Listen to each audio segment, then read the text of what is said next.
Howdy folks, Doc here with LastPass Tool, and today let's address the Benchmade Bugout Knife. Here is the original. Actually, this is one of the upgrades. It's got the black blade, kind of the olive drab G10 scales. Excellent little knife. It is super light. It's like 1.7 ounces, something like that. This particular knife, though, has gone under some revisions recently. And you can get this super thin, somewhat flimsy knife from Benchmade with titanium scales for like $365 or carbon fiber scales for $279, or the original, which goes down to like $130. What is going on with this particular knife? This is the Benchmade Bugout. This is the Benchmade Bugout Mini, so you can see it's slightly smaller. It's not that much smaller. In fact, my everyday carry right now is this little Kershaw ZT. There's not much difference, but this ZT 0022, like a 22 shell, super small. That's what I really like. But anyway, here are these two. Now, Benchmade makes this one, which is a beefy, if you look at the thickness of the blades here, very similar Griptilian. This is like the best-selling ever Benchmade Mel Pardue design. Nice, good, solid, large handle. You can see it's quite a bit different. So by Bugout, what they're talking about is minimalist, super light, super thin, if that's what Bugout means to you. Versus something that's got a lot more meat to it.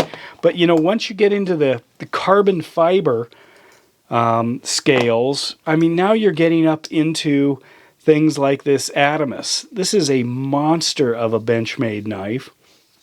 This particular guy here takes about 800 pounds of force to break this latching mechanism that they've got, because it's so overbuilt. Here's one of the hunting knives Benchmade has. Very large G10 scales. You can see comparative. You're into this price range if you go with any kind of a custom, but not, super collectible. But, the carbon fiber scales on something like that. By the way, this has carbon fiber and titanium. But anyway, what Benchmade has done is taken this to these new heights, and I cannot figure out exactly why. This is a good stellar knife, but if you look closely inside here, only to about right at maybe this point right here is where the metal comes back for the liners, and the rest is skeletonized. That's how you can get a super light knife. That this one weighs 3 times as much as this. Super big. This one's got, it does have the holes drilled inside, but it is a solid steel liner here. Super giant lock. This is what I would think of for a Bugout knife.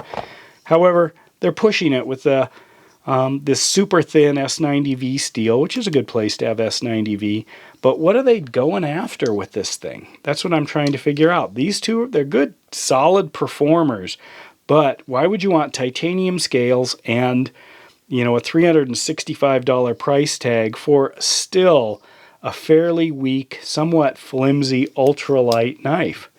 Anyway, obviously choice is great, but I'm just curious, what you think about this. Benchmade makes some excellent knives, but I don't know why the Bugout, why this particular one has caught on, developed a following, and is now available with somewhat excessive accoutrements with carbon fiber, titanium, etc., in a knife that they market as a Bugout knife.